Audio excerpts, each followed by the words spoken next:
அஸ்ஸலாமு அலைக்கும். Hi friends, இன்றைக்கி வீட்லேயே எப்படி பிஸ்கெட் செய்கிறதுன்னு பார்க்கலாம் வாங்க. ஒரு பாத்திரம் வச்சுக்கோங்க. அதில் 250 கிராம் மைதா சேர்த்துக்கிறேன். நீங்கள் உங்களுக்கு தேவைன்னா கோதுமை, ராகி இந்த மாதிரி எது வேணால் சேர்த்திக்கலாம். நான் மைதா எடுத்திருக்கேன். சிறிதளவு உப்பு சேர்த்திக்கோங்க. பேக்கிங் சோடா சிறிதளவு, ஏன்னா அப்போ தான் சாஃப்டாகவும் பஃபியாகவும் இருக்கும். லைட்டாக போட்டால் போதும். சர்க்கரை நான் சேர்த்திட்டேன், அந்த கிளிப் வரல. நீங்களும் சர்க்கரை தேவையான அளவு சேர்த்திக்கோங்க, பிடிச்ச சர்க்கரை. பட்ரு ஒரு 50லேருந்து 100க்குள்ளே சேர்த்திக்கோங்க. இப்போ அதை நல்லா பிசைஞ்சு விடுங்க. நீங்கள் ஹீட் பண்ணி கூட சேர்த்திக்கலாம், ஒன்றும் பிரச்சனை இல்லை. நான் அப்படியே சேர்த்திருக்கேன். இப்போ இந்த அளவுக்கு பிசைஞ்சு எடுத்துக்கலாம். இல்லை சிறிதளவு தண்ணியும், நான் தண்ணி தான் சேர்த்துவேன். நீங்கள் பால் வேணுனாலும் பால் சேர்த்து பிசைஞ்சிக்கலாம். மாவு சப்பாத்தி மாவு பிசைகிற அளவுக்கு பிசைஞ்சிக்கலாம். இப்போ இந்த பதம் கரெக்டு. இப்போ இந்த மாவை சின்ன சின்ன உருண்டையாக நம்ம உருட்டி எடுத்துக்கலாம். இப்போ ஒரு பிளேட்டில் நம்ம வேக வைக்க போகிற பிளேட்டில் பட்டர் தடவிக்கோங்க. தேவையில்லை எண்ணெய் கூட தடவிக்கலாம். சிம்பிளாக எண்ணெய் கூட தடவிக்கலாம், பிரச்சனை இல்லை.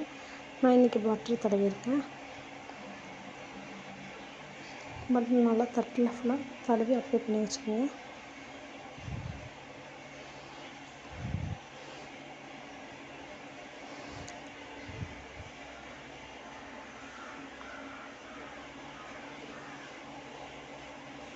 நல்லா தடவி எடுத்து வச்சுட்டேன்.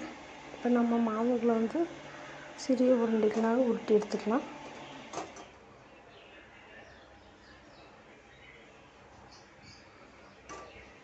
உங்களுக்கு எந்த ஷேப் வேணுமோ அந்த ஷேப்லேயே வச்சுக்கலாம். இல்லை நார்மலாக ரவுண்டாக இருக்கணுன்னாலும் உருட்டி நம்ம நார்மலாக வடைகளுக்கெலாம் தட்டுற மாதிரி கூட ஷேப் டிக் பண்ணி வைக்கலாம், ஒன்றும் ப்ராப்ளம் இல்லை. அது நம்மளுக்கு தகுந்த மாதிரி ஷேப்பில் வச்சுக்கலாம். 2 கை வச்சு அமுக்கி எடுக்க போகிறேன். இந்த மாதிரி விரிசல் இல்லாமல் இந்த அளவு இருந்தால் ஓகே.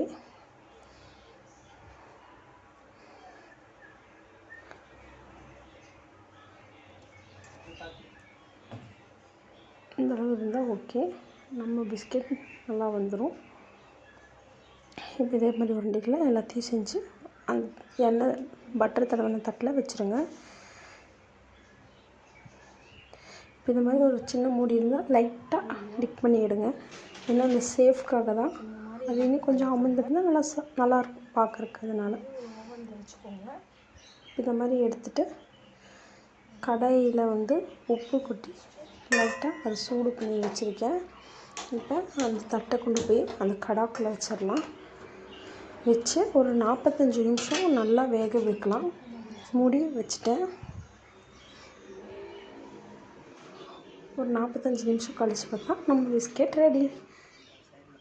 ஃப்ரெண்ட்ஸ், இதே மாதிரி உங்கள் குழந்தைகளுக்கும் நீங்கள் செஞ்சு கொடுங்க. பை. அடுத்த